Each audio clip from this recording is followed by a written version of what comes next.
Now, Dr. Caroline Leaf, what a privilege. Thank you for being on the Provoke and Inspire podcast. Thank you, Ben. It's wonderful to be here with you. Yes. So you are busy. You are in New York. Is that what you said? You're currently in New York? Just got back from New York, but we're on a tour around the country. So book tour around the country. Yeah. Okay. So what's going on? What is new with you? My book just dropped, my new book, Help in a Hurry, just dropped this week. So we've been in a very busy, the midst of a book tour and launch, and very, very excited because this work I've been in the field 40 years and this is my 19th book. And this really is something I used to do with my patients all the time, was to help them to exit those modes where you feel like you're freaking out and just losing it, where the rug has just been ripped out from under your feet and you just, what do I do in that moment of overstimulation or people pleasing, or you want to punch someone in the face because they've irritated you, or you just catch yourself in imposter syndrome. There's things, or you get that shocking text. Those moments, how do you get yourself back under control, and how do you get into wisdom so that you make the right decisions and choices and statements and so on in the next moment? And then how do you find out if these are patterns in your life? And then what do you do if they are patterns, which are habits? So that's something that I would do with my patients, because a lot of the work I've done is essentially helping people to understand their thought life, understand what the mind is. I know we're going to talk about that. Understand how to rewire using neuroplasticity, understanding mental health, understanding mind management, all these things. Work with traumatic brain injuries to traumas, all of it, and just being a human. And what I found missing in my writing was the things I would tell people to do. How do I manage the moment? And Ben, it's interesting because at so many conferences and so many interviews, and I do so much media, one of the most common questions, or two of the most common questions I get are, number one, what's the difference between the mind and the brain? And I know we're going to dive into that. And secondly, what do I do when I'm totally in an anxious panic attack, stressed out moment, etc.? So this book, Help in a Hurry, I decided it was time to actually capture that from my clinical research and so on, and practical research, practical surveys from people, put that into simple tips to help people to understand what's going on in the science of the mind-brain-body connection and how can I manage it. So that's a long answer. That's what I've been doing for this is what I've been doing for the last 40 years. Yeah. Maybe this is a funny question, but how have you managed to maintain your own peace in the midst of all of the busyness that I'm sure surrounds the release of this book? I'm sure there's a touch of irony that strikes you in the hecticness of releasing a book on not succumbing or being overwhelmed by the busyness and hurriness of the mind. How have you managed that? It's such a great question. And I'm sort of laughing, and my team is laughing, because we've all consistently said to each other, you need help in a hurry, you need help in a hurry. It's become such a reality in our lives, right? Because we don't just talk, and myself, my team, we don't just talk this, we live this. Yes. It really is, it's coming from experience. Everything I do is based on scientific research and clinical application. And that's really important for people to know. It's not just something I've made up or drawn out from, psychology, social media stuff. This is real hardcore stuff that has been scientifically tested and clinically applied. But we use it. We live this. We find ourselves saying, oh my gosh, now I can see where this technique is amazing. Oh, I need that technique. So we live this. This is not coming from, as I said, this is coming from reality. So yeah, we do. So we get ourselves up quickly. And I think that's the difference. We need to live an intentional and deliberate life, that things are going to happen. Because they do. The unexpected will happen. It's not a sin. It's not that you're bad. It's not that. It's just life. It's humanity. Yeah. We make decisions. We have free will. Bad stuff happens. Good stuff happens. The unexpected happens. That is life. So we shouldn't be living in this bubble thinking, oh, everything must be fine and I can just be positive and I can just pray it away and all that kind of stuff. And then the bad stuff hits and we think, oh my God, and it's all over. The life is just, people tumble.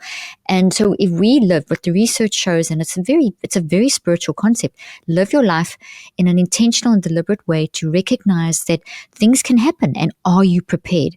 Do you know how to capture that thought and renew your mind in that moment? Do you know how to literally build insurance policies into your psychoneurobiological network, which is your mind, brain, body network? Psychoneurobiology, that's my field of expertise, mind, brain, body network, spiritual body. So do you know how to build, like you think insurance policies, you take one for your house, your health, etc., in case. And we live like that, but we don't live like that with our mind. And we need to, because sadness, happiness, jealousy, anger, frustration, anxiety, depression, these are not bad things. These are emotional warning signals that give us information. And if we get freaked out by them, those emotions that create such strong sensations in our body, we will then get caught in a trap and get stuck and not make the right decisions and not tap into that incredible intuitive godly wisdom that we have inside of all of us. It's at the core of our being. And so that's why I try and help people to really live that life, and we live it ourselves. So the unexpected, then wire these things in. And that's what I've done. So when we had situations where we have a million things happening at once, things going wrong, getting stuck at airports because of travel issues, and I've got to get to an interview or traffic or whatever, or just so many things happening at once, we can recenter back and catch that moment before it becomes, before you wire in a mess into your brain, messy mind, messy brain, messy body, messy life. So long answer, but yes, this is lived experience. Yeah, and it's a challenge. Why do you think there's a lagging understanding between the integration between thoughts and our mental health? Like, and maybe correct that question if it's incorrect. Do you feel like there is a lag? Because I think in my life, we can not always integrate them or recognize the connection between our thoughts and our mental health the way we should. And this is clearly something you've devoted your life to understanding and researching and then making understandable to the public. Why have we failed to recognize that connection, and how important is that connection? Understanding your mind and thoughts is one of the most important things you can do as a human, if not the most important. Right. Because when you understand your thoughts and your mind, you understand your superpower, literally. And I say that with, just tongue in cheek as well, because literally your mind, this concept of capturing all thoughts and renewing your mind is not something that you do now and then. It is your life force. It is quite literally this ability that we have as humans to think, to feel, to choose, to create, to imagine, to reason, to problem solve, to intuit, to have wisdom. This is an absolute underlying driving force of us being alive. It's our aliveness. It's 99% of who we are. And then we have this beautiful biology, this brain and body. But when you die, your brain and your body pretty much disintegrate. Within milliseconds of you, dying, within 20 seconds of your heart stopping, your brain's already flatlined and starting to disintegrate. And it isn't long after that everything pretty much everything shuts down. Point being is that your mind carries on. And your mind is the collective term that is used for consciousness, which is the levels of mind, including spirit and soul, which we can dive into. So if the majority of who you are, Ben, is mind, which incorporates spirit, soul, and etc. And we'll break that down and help people understand that in a moment. Then we should be devoting 99% of our time to mind and to management of our mind, to self-regulation, to capturing thoughts, to renewing the mind. However, our mind needs a brain and a body. A brain and our body don't think. The brain doesn't think. The brain's not generating thoughts. It's not generating your decisions. Your brain is simply a very, very complex, fancy storage place. Your mind uses your brain and your body.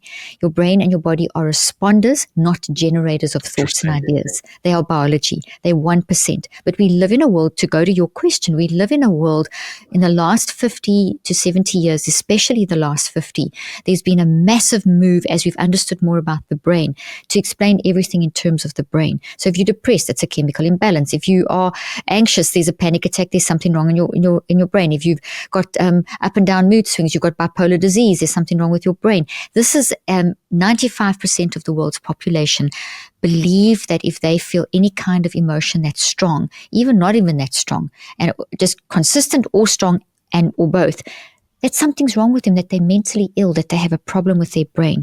The messaging from the world is that mental illness is something wrong with your brain and that you don't have much hope. You've just got to use some kind of tool, technique, medication or whatever to fix you. But it doesn't even fix you, just to help you get through. And that messaging that messaging has created tremendous disconnect, because as we focus more and more on this physical diagnostic model of labeling and saying it's biology, which by the way works for physical things like the brain and the body and the heart and so on, brain, body systems, but it doesn't work for our mental experience. Our mental experience is a whole different category. So we've got this 99% of our mental experience. We've got this 1% of our brain and body, and the biomedical model works beautifully for the 1%, but it doesn't work at all for the 99. And yet not we, I don't do that, but the general main messaging that's coming through to the general public in all spheres is that the same model of the biomedical model. If you get a symptom, we label it, we diagnose it, we find the underlying biological cause, we treat it with a medication. That model, which works beautifully for biology, the concept has crept over into mind, the mental health arena. So what works for the 1% doesn't work for the 99%, but we're using it for the 99%. And that's the disconnect. So my work, and honestly, hundreds of us scientists in this field have been trying to show people that this is not actually correct. It was never proven, the biomedical model for mental health, it was never shown to be the success. And in fact, if it worked, Ben, I would be happy to use it. Right. But in fact, it got worse. So mental health has got worse, not because mental health is a major crisis. It's because mind management is a major crisis. And in mind management's a major crisis, it will lead to a messy mind that's unregulated, which will lead to messy brain because the mind just tells the brain what to do and the body what to do, and therefore messy lives. And so we need to understand mind, brain, thoughts. What do I do? Where's my level of control? And that's important. Wow. Okay. So for as technical as all of this is, it almost sounds like there's a metaphysical component in the sense that we have to tell ourselves, or we have to understand the foundational story, or at least if it's not just physical, as you said, there's this mind consciousness component. Has the reaction been to go away from that? Because as the Enlightenment and materialism and secularism, the mind is a hard thing to explain from a rational, or consciousness is a hard thing to explain from a rational, materialistic perspective. So is part of this a worldview issue in terms of the way the diagnosis has gotten off track because the fundamental story doesn't necessarily allow for understanding this mind component, where it came from? Absolutely. So rational thinking isn't necessarily materialism. Rational as humans, so just quickly let's define that. You've said that beautifully, by the way. Being rational, abstract thinking, reasoning, etc., these aren't the domain of the brain. The brain doesn't do any of that. The mind does it all. Materialism, the concept of materialism, which is a very, very dominant philosophy and has such a shaky scientific foundation and has pretty much been disproved by physics and everything. Physics doesn't even really support materialism if you really look at physics. And I've spoken and worked with top physicists in the world, so I know what I'm talking about. So materialism is seeing us as just physical. If you look at us as just physical, at the brain produces, what the materialist says is that the brain, and the more we've learned about the brain, the more materialistic people have got. It's called neuroreductionism, reducing everything down to brain.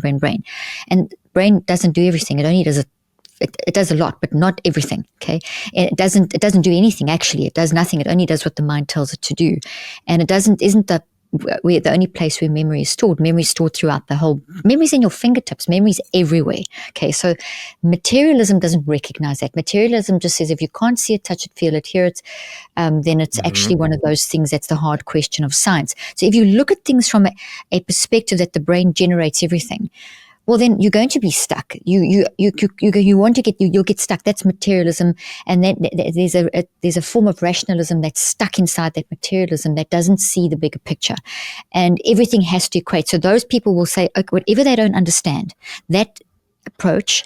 Well, then anything that they can't understand, anything metaphysical, is considered woo-woo, non-scientific, the hard question. One day we'll understand it. And the gold standard, incorrect gold standard, is that once we find the biological underlying underpinnings, then it will be a reality. Now, that's totally back to front, because even if you just look at the research that they do to say that, they've minds dominated the show. Simple example. They'll put someone in an MRI scanner. They'll tell them to think about a happy moment and let them experience the whole thing and read them a narrative or show them a video or something. So they're doing something with their mind. They're doing something with their aliveness. Their thinking is stimulated first. Then they look at the response in the brain with the MRI or QEEG or whatever, or a combination. And then they say, now listen to the illogic. They told the person to do some mind stuff, and then they looked at the response in the brain. But then in the scientific papers, they'll say, oh, the brain made them think that. Right. What came first? It's like it's not a chicken and an egg situation. This is literally mind came first. Mind is the creative force. We create every next moment with the way we process stuff. We think, we feel, we choose. Free will is a key factor.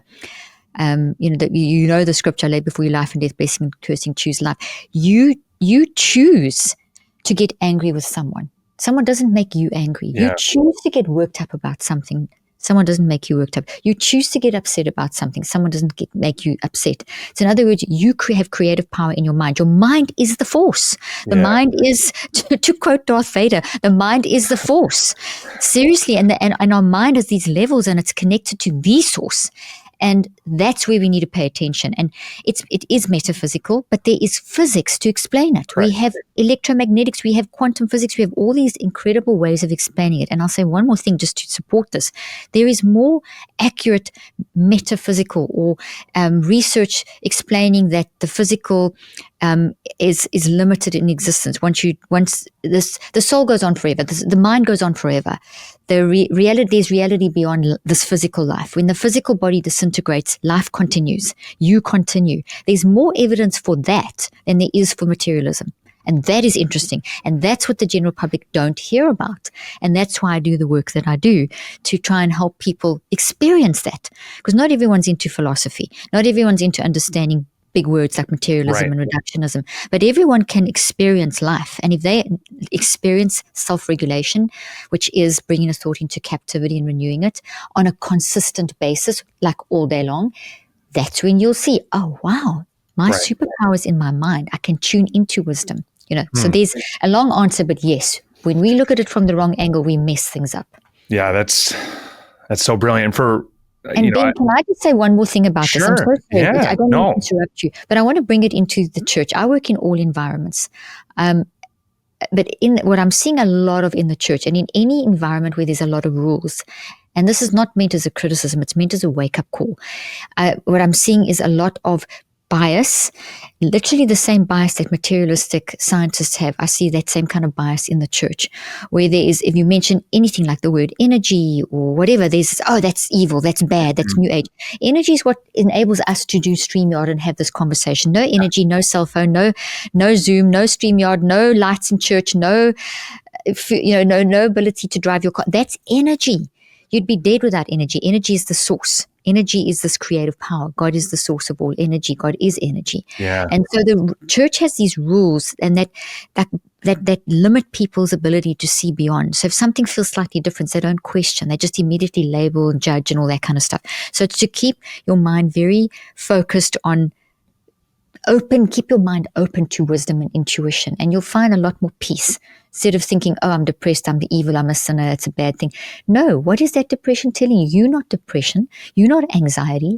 Anxiety and depression are absolutely wonderful warning signals telling you that something's going on in your life. And if you face them full on, you will get that information. So I just wanted to throw that in as a sidebar. No, please. The more of you, the better, honestly.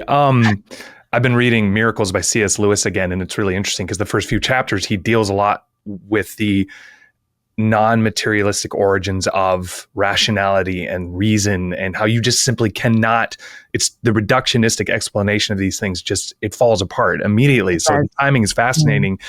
On both of those polarities, when it comes to the church, and I'm sure the world, and I'd imagine secular colleagues, where I'm sure you're very frustrated at their conclusions based on what seems like very obvious evidence, there seems to be at the root of it a core of choice, of morality, of responsibility. And I think both polarities tend to get this wrong. So I'd love your input on how much is the secularist motivated, not necessarily by a true belief in a purely materialistic world, but rather a desire to be morally autonomous, have moral autonomy, or let me put it this way. They don't want the responsibility that their choices could have impacted the place that they find themselves in with their mental health. Where on the other side, of course, you have the problem where in the Christian world, there's no sense of it being something that is just part of a sick, broken world that needs to be dealt with science and help and medication, et cetera. Is choice and the resistance of it or the over-application of it part of this conversation? Choice is absolutely key because that's what creates. So choice is what creates. So it's the activating catalyst or button or whatever you want to say for things to be created. We create. We've been given creative power. That concept of secular this and Christian that or religion that, that's something I need to clear up because I see this, it doesn't matter what you believe. Right. Everyone falls into that same trap. So it's not that secular thinking is this and Christian thinking is that. There's a philosophy that's applied that's different. But the same underlying thing of victimhood, blame the devil, blame your parents, it happens whatever you believe in. It is a consistent human thing, and it comes from the fact that as humans, no matter what you believe, there is this we have choice, and we can choose as we operate as individuals in society. But at the end of the day, I can guide you, but I can't choose for you. You can only choose for yourself. So you can, no matter what kind of level of support or environment you grow up in, you make your own choices. And those choices are coming from the conscious mind, and there's different levels of your mind. And the conscious mind is awake. For simple, hang on, I need to explain the mind, but I just want to make sure that I answer your question, because part of this answer is going to be to understand the mind. It's really important, and where choice fits into mind and what mind actually is in a little bit more detail. But your direct question was, can you just well, and maybe I didn't say it very clearly. I think that from those outside of a Judeo-Christian perspective, I feel like the deference to everything being a physical problem, in some part, at least from my vantage point, seems to be an unwillingness to accept personal responsibility as part of the reason they find themselves in the position that they're in. So maybe that is the best, most succinct way to ask that question. No, that's great. Okay, so the personal responsibility aspect, that's what I was also trying to say, and I didn't clearly say it. So let me clearly say it. That thing of not taking personal responsibility is as strong in the church as it is in the world. So it is across the board. I don't see any difference, nor do other scientists that are in the field with me. It's a human thing to not really look for any excuse. The devil made me do it. This made me do it. It's my mother's fault. It's that one's fault. It's the society I'm in. The fact is that we are affected by everything that we live in. As a human, you live in life. You live in your environment. You live in your belief systems. You live in your home that you were brought up in, the nurturing. You live in a socio-political, economic environment. You live in a country. You live in a philosophy in a country like individualism in the United States versus more community orientation in somewhere like Taiwan or something. So there is, all of that is your environment, and it's affecting you as a unique individual. It's coming at you as a unique individual. You have the power, the ability, the skill, the brilliance to be able to stand back and observe. This is who I am at my core. This is the influence life is having on me, from my belief systems to the traumas, to the good things, to the bad things, to the everything else. And I can decide how I want this to affect me and how I want it to play out into the future. And that applies to humans. And that can be disrupted in multiple ways. It can be disrupted by a very materialistic view, which is one of, okay, you don't really have any control. I mean, there's been a lot of popularity around, I'm trying to think of the scientist's name, and then it kind of fell out of popularity about there's been a lot of discussion that we don't have free will as humans, and that everything That's just Sam Harris, maybe? Coded. Well, Sam Harris, yes, but there's that other scientist that just brought out, and his name will come back in a moment. His books were about 2 months ago, and he was all over the place. But his arguments are very, very flawed, and other scientists, other scientists have pulled out the flaws. And in any of those, we don't have free will arguments. One of the main flaws that is always consistently pointed out by the other side of philosophers and scientists challenging those ideas is that you chose to say we don't have a choice. And that's a very core underline. Then there's a lot more as well. And then there's just the inconsistencies in science about physical generating the metaphysical and so on. So having said all of that, we've got to recognize the essence of our responsibility, that our choices have impact. And this is where I love the field of psychoneurobiology, because psycho meaning mind, all the levels, spirit and soul. And I'll give you the sciencey names in a moment. And then body, which is brain and body. Body refers to brain and body, the biology. So psychoneurobiology is mind, brain, body connection. And what we do with and the order is mind, brain, body, not body, brain, mind, or brain, body. It's mind, 99%, brain and body, 1%. And obviously, because we live through our nervous system, we set up feedback loops. So if I may, I would love to just briefly explain the levels, how it works. Yeah, please do. And where this whole exiting a triggered moment works, and how we can change, and what capturing thoughts. If I could maybe just take 5 minutes to explain that, or 6 minutes to explain that. Is that good with you, Ben? Love it. Anywhere you want to go. Okay. I think it'll just help people understand the concept. Okay, so I keep saying 99% is mind, and brain and body are 1%. So brain and body are physical. Yeah, those of you that are listening, I'm holding up a model of the brain. The brain isn't you.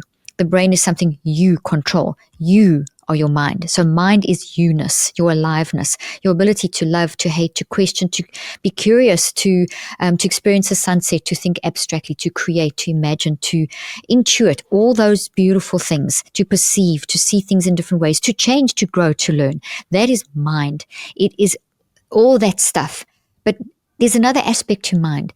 It also drives your physiology. So it drives all the psychology stuff, but it drives the physiology. So right at this moment, you are breathing. Oxygen in, carbon dioxide out. When you're dead, you don't breathe. What controls breathing while you're alive? Mind. Your heart's beating. What controls your heart beating? Mind. What controls your brain being able to process and wire networks into the brain and the body? Mind. Mind drives your physiology. At this moment, you are making 800,000 to 1 million new cells, literally every second of every day. Your mind controls that. The moment you stop physically living in a physical body, that stops. So mind drives your psychology, your neurology, and your physiology, down to the chemicals, down to your immune system, down to your DNA.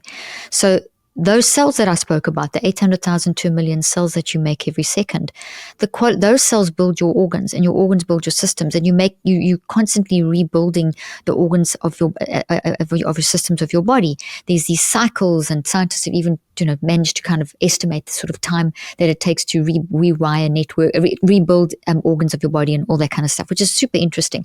But your quality of the cells, which means the quality of your organs, which means the quality of your system, which means the quality of your physical nature and your physiology, is based on your thought life, which is your mind in action. When your thought life is your mind builds thoughts. Your mind builds life into thoughts made of memories. So this conversation is an experience. Your mind takes this conversation and builds all the details, which are the memories of what we're saying, into a thought. And that is this conversation between Caroline and Ben about mental health, or whatever it's about, mind, or whatever you label it. So your mind does that. Then your mind and it's literally, if you can imagine, if I do a circle around me, that's kind of what we don't know for sure, but what we estimate that your particular electromagnetic gravitational quantum field of your mind is, using physics terms. And you have yours and I have mine, and then we interact. So we each have this uniqueness, and it goes through our body as well, driving all this physiology and stuff. So, and in this mind zone, as people are listening to me at 400 billion actions per second and faster, my words, your words, are memories that are accumulating into a little cloud of energy, which is a thought. So we've got each experience we have are these little clouds, if you can visualize, around you and through you. And as you make them with your mind, as soon as they're being made, they get copied and put into the brain, literally like a little energy flow into the brain. And as soon as that energy flow hits the brain responds, because the brain's a responder, and it will respond electromagnetically and chemically, neurochemically, genetically, and that make something, because our mind makes physical. And what physical thing does it make? It makes little proteins and chemicals, and those proteins hold my words as little vibrations. I mean, this is what we're doing. This is the creative force that is inside of us. So if I'm thinking in anger, or if someone irritates me in that moment, and I feel the need to get angry, and they make me so mad, and you feel yourself getting all worked up, that's what you put in your brain. And that protein is not going to fold properly. It folds incorrectly. It upsets the neurochemical balance. It alerts your hypothalamic pituitary axis, which controls stress, which is a great thing, but only if you putting good stuff in your brain. But you put bad stuff in your brain, so now it's alerted, oops, there's a problem, and it goes into high alert. Your immune system is activated. Soldiers, get ready.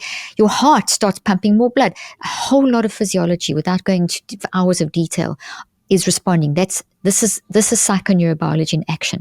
So you, with your thought life, determine literally the health of those cells, that cumulatively over time, if you're constantly getting angry and getting triggered by that political situation, that social media, those comments, and you don't manage it, you don't capture those thoughts and renew the mind, guess what? You're building all kinds of distorted networks into your brain and body, because not only do you build the little networks in your brain that look like trees, but you build into every cell of your body, and you have 37 to 100 trillion cells of your body. The network travels throughout the brain and the body. This conversation's in your brain and even down to your fingertips, everywhere.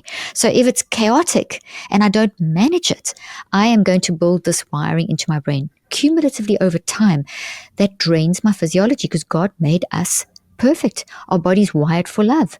Our mind is wired for love. Our psychoneurobiology is wired for love. But we have free will.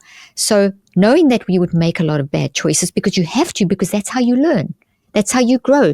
We make a mistake, we take responsibility, which goes to your question. Make a mistake, take responsibility. Don't blame the devil. Don't think I'm a bad, big, terrible person. Don't blame someone else. Take responsibility. That then rewires your physiology, changes the thing, you learn and you grow. You're on this earth to learn how to learn and grow in love and reach out to humanity and contribute your gifts to humanity. You're not here to judge others. You're not here to criticize others. You're not here to get mad all the time. And if you stay mad and in that mad zone, which we see all around us in this country, all around us in the world, where people get so worked up, you are consistently battering your brain and your body. Now, what does that do to your mind? Okay, so your mind, you're thinking, okay, well, my mind's doing it. How do I control my mind? Phew, we've got different parts. So we've got this one part of our mind that's called the conscious mind. And the conscious mind is only awake when you're awake. It's very focused. It can handle one conversation at a time. Like you and I couldn't have concentrated if someone else was talking to us. That's your conscious mind. It's awake when you're awake. And it has two parts. It has what I like to call the messy part, or the toddler part. That is beautiful, messy in a beautiful way, because you're learning, hungry to learn. Think of a toddler, always learning new stuff and making mistakes. And then the parent guides the toddler. So I'm doing this with my hands. For those of you that are listening, I'm holding up my hands in like a seesaw. And think of two sides of a coin. Visualize that. One side is this messy part that you need to gather the data and process it. And then the other side of the coin is to guide that gathering and data and processing. And then together, a choice is made. So gather all this data in this up-down way and make kind of messy way. The guiding part is to guide that gathering of the data and processing, and then collectively a choice is made. Now, all of that is informed by the biggest part of you, which is your non-conscious, N-O-N, not unconscious. Unconscious is when you're asleep. It's a brain state, not a mind level, okay? So your non-conscious, N-O-N, your non-conscious drives the show. Your non-conscious is this phenomenal gift. It is brilliant, wise. Every memory you've ever built into a thought is stored there. It is your ability to reason logically, to think in an abstract way, to create, to generate, to intuit, to get wisdom, and to know when you need to reach out to the wisdom from Godness. I like to say Godness because I think it keeps the bigness of God in place. And we connect it to the source of wisdom. But we have to get into our level of wisdom, and that's through a process of reasoning and logic and creativity and imagination and abstract thinking. And then we get to intuition. When we hit intuition, we hit wisdom. And wisdom says, I need more wisdom. And then we set up this pathway that a Christian would describe as talking to the Holy Spirit. That's pretty much what I've just described. Okay. But we have to do that. So our messy mind is very it's very independent. That's the word I was looking for. Like a toddler is independent. That's why I use it. And that you need to be, because that's how you gather data and grow. But the problem is if you leave a toddler to their own devices, we all know what would happen. They'd hurt themselves all the time. Okay, so you've got to have the guidance of the parent conscious mind. And the minute that the parent conscious mind starts guiding, that activates the connection between the parent guiding conscious part of your other side of the coin, parent mind, whatever you want to call it, and that deep, intuitive, non-conscious mind. You could talk about that as being your spiritual level. You could talk about your conscious mind being your soul, and you could talk about your non-conscious being your spiritual. That gives you a nice anchor in the wording that people that listen to this podcast are used to, spiritual body, okay? So in between that, we have the subconscious. And the subconscious is like a holding room or a waiting room at like a doctor's office where you wait for to go in one at a time. The reason we have that is because the conscious mind is slow, and not in a bad way, but it handles one thing at a time. The non-conscious handles it's no limit. It can handle infinite number at a time. So your conscious mind and body can't handle the power of the non-conscious. The spirit's too powerful for the physical body. So it has to be slowed down. So it's slowed down, and only certain things that are major issues in your life that you need to focus on, good and bad, are placed at any one moment into the subconscious. Okay, so there's this big, brilliant, intimate, intuitive, 24/7, powerful, unconscious, the subconscious, which is where things like a holding room, and then the conscious mind. So now what happens is when we start making, and then the conscious mind puts all that into the brain. Okay, so now if I'm triggered and worked up, and someone's irritated me, or someone's said something, and I catch myself in a people-pleasing moment, and then being mad at myself, whatever, those moments, that all of that, what was being said by that person, is first absorbed by the non-conscious mind. Milliseconds before you're consciously aware. You won't feel the time difference, but a whole bunch of stuff has happened. Your non-conscious mind's filtered, neutralized, found that the thought, that toxic thought that this sort of thing has happened before, it's activated. But not only does the non-conscious mind find whatever's linked to what's currently happening, it also has the solution. Let me stress that. You have the solution inside of you. So it activates the problem with a solution, puts that in the subconscious, sends signals via your emotions, your behaviors, your perceptions, and your bodily sensations. And so by the time you're consciously aware, you've already had a bodily sensation, blood rushing to your face, gut wrenching, whatever, and now you've got these thoughts coming up. So you've got thoughts coming up, you've got sensations from your body, and this is where we need help in a hurry. This is where you now in the state where if you don't self-regulate, if you don't capture that thought, if you don't stand back into the parent mind, stand back and observe, which is a skill that we have as humans and need to develop more. Mind management is self-regulation. It is in that moment learning to, okay, I'm irritated. I'm going to stand back and observe. Instead of, oh, he's making me mad, right. I shift to, I am irritated. I stand back. I activate the conscious parent mind. I activate, which connects me to wisdom, reasoning, your intuition, all that good stuff. And now I can say, okay, I acknowledge that person's working me up. I can feel it in my body. I'm going to take a few deep breaths, which is going to signal to send brainwaves to my brain and my body, signal to the different parts of my body that I need to calm down, etc., etc. And so I get my physiology under control. Now I can focus on the thoughts coming up.